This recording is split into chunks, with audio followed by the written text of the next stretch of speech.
So what happens when a life that you've built so carefully on intellect and control, just completely implodes? Well, for one woman, it lights the fuse for a dangerous, all-consuming obsession. Today, we're going deep inside the mind of a professor who is right on the edge as we break down the novel Vladimir. The novel kicks off with this quote from Sophocles' Electra, and wow, it is such a chilling statement of intent. I mean, this isn't just some plea for privacy. This is a declaration of war on convention. It tells you, right from the very first page, that you're about to watch a deliberate, chosen descent into a very, very personal kind of madness. Okay, so let's meet our narrator. She's this sharp, highly respected English professor. She's in her late 50s. For decades, her entire life, her entire career has been perfectly wrapped up with her husbands. But all of that is about to change, and very, very publicly. And here it is. This is the spark that lights the whole fuse. A petition starts circulating. It's signed by hundreds of people, demanding her husband, John, be removed. It's got affidavits from 7 different women, all former students, detailing sexual relationships they had with him. This is so much more than a marriage problem. It's a professional and personal implosion that just shatters the very foundation of who she is. And her reaction to all this, well, it is not what you would expect at all. Instead of being furious with her husband, she turns this cold, analytical eye on the women accusing him. Her response is complex and, frankly, it's deeply unsettling. She kind of just dismisses the whole abuse of power thing, arguing that his power was the very thing that made them want him. So her anger isn't even for her husband, it's for the women. She doesn't see their accusations as this valid moment of reckoning. No, she sees it as a sign of weakness, some kind of retroactive prudishness. And this defiant, almost bizarre perspective immediately tells you everything you need to know. She is a fascinatingly unreliable narrator, and she forces us to question our own assumptions right from the jump. So as her world is just continuing to unravel, and all that rage has nowhere to land, a new player enters the game.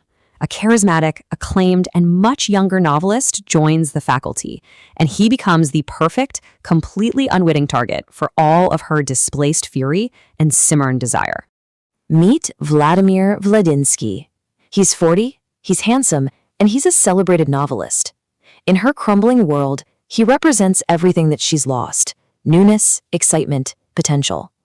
You see, he's not just a new colleague, he's a blank canvas, and he is about to become the single, solitary focus of her entire life. Their first real conversation is just charged with this unspoken electricity.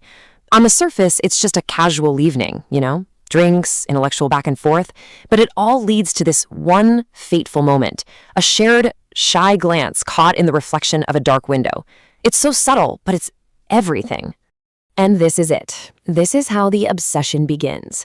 It's not some grand gesture, not at all. It's a single, fleeting image. His shy, averted gaze caught in the glass. That's the moment she just replays over and over and over. It's the first brick she lays in building this private fantasy world, where he is the main character. Now, this initial fascination, it quickly deepens into something far more dangerous, especially after she reads his work. And suddenly, that line between admiring the artist and wanting the man, it just completely dissolves. This is so crucial. His talent both mesmerizes her and makes her furious. The book is brilliant, and its brilliance fuels this possessive, almost predatory desire.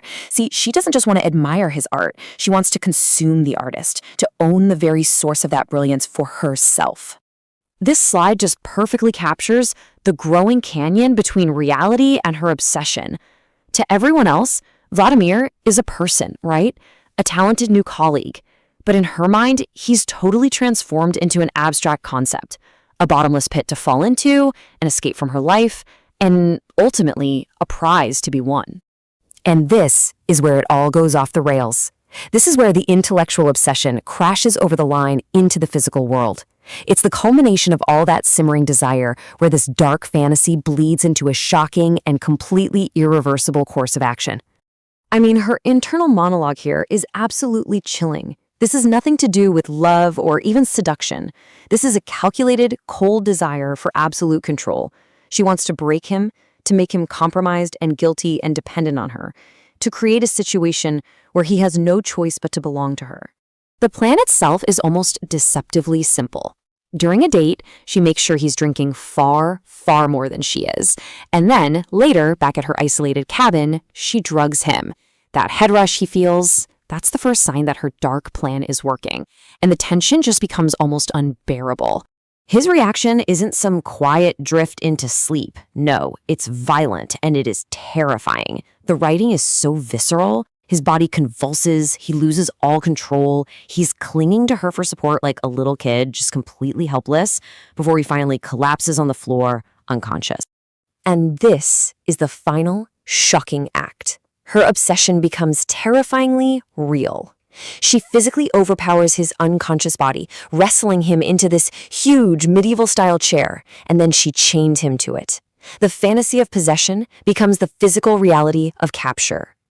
And we end the narrative with her own words. Looking at him, bound and unconscious, she feels zero horror, zero guilt. All she feels is this twisted sense of triumph. He is the prize she has won, the physical thing that proves her all-consuming desire. And that leaves us with the novel's central, really provocative question. When your identity, your career, your marriage, when it's all gone, and that raw, burning desire is the only power you feel you have left, what are you capable of? What moral lines are you willing to just completely obliterate to claim it?